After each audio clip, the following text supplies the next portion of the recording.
Hello every one and welcome back. ഇന്ന് അമ്മ വീട്ടിൽ പോയപ്പം ഞങ്ങൾ അപ്പച്ചൻ്റെ കല്ലറയെ തിരി കത്തിച്ച് പ്രാർത്ഥിക്കുവാൻ പോയി. അന്നേരമാണ് കഴിഞ്ഞ ഡേ ഒരു ലൈഫ് കോച്ച് പറഞ്ഞൊരു കാര്യം ഓർമ്മയിൽ വന്നത്.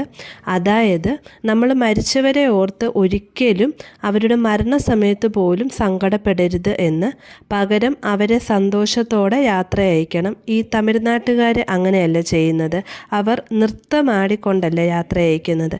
ഇതിൻ്റെ സയൻസ് ആ ലൈഫ് കോച്ച് പറഞ്ഞത് നമ്മളെല്ലാം ഒരു എനർജിയാണ്.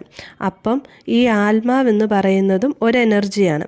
അപ്പോൾ നമ്മൾ സങ്കടപ്പെടുമ്പോൾ നമ്മളിൽ നിന്ന് നെഗറ്റീവ് എനർജിയാണ് അവരിലേക്ക് പുറപ്പെടുന്നത്. ചില റിലീജിയൻ്റെ സങ്കല്പത്തെ അവർ വീണ്ടും ഏതെങ്കിലും നാട്ടിൽ പുനർജനിക്കുമെന്നല്ലേ. അപ്പോൾ നമ്മൾ സങ്കടപ്പെട്ടിരിക്കുമ്പോൾ അവർ ആകെ റെസ്റ്റ്ലെസ് ആകും.